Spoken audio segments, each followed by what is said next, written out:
Crime in South Africa. A nation on edge. South Africa continues to grapple with one of the highest crime rates in the world, where violence, theft, and corruption cut across every layer of society. From housebreakings and hijackings to sophisticated cybercrime and transnational syndicates, the country's criminal landscape is as complex as it is pervasive. Despite efforts by law enforcement and civil society, the surge in contact crimes, such as assault, robbery, and murder, reflects deep-rooted challenges tied to inequality, unemployment, and systemic dysfunction. The problem with South Africa is that crime is not just crime at face value, but it's deeper, with allegations that politicians and high-ranking police officials are involved. South Africa is plagued by syndicates, thus leading to organized crime.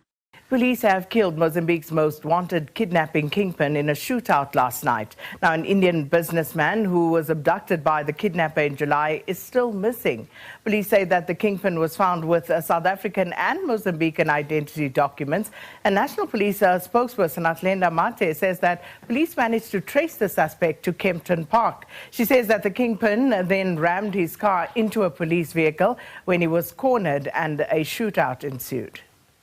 The Mozambican kidnapping kingpin, known as Dollar Man, real name Antonio Francisco Macamamo, was found in possession of both Mozambican and South African identity documents when he was killed during a police operation in Kempton Park.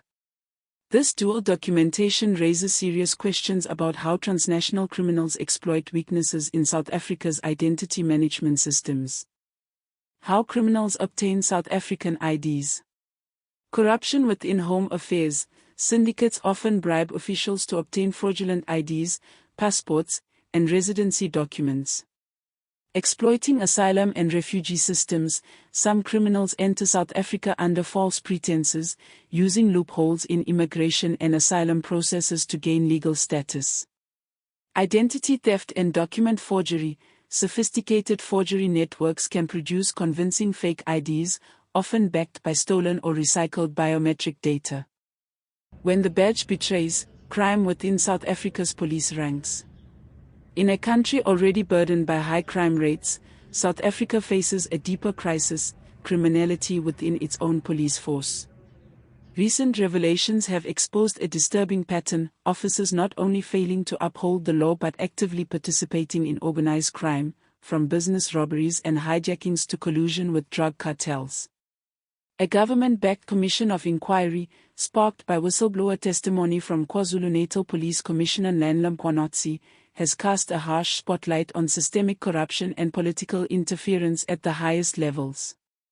As trust in law enforcement erodes, the question looms: who polices the police? For violating a traffic offense, instead of taking action against you, then they distort your money.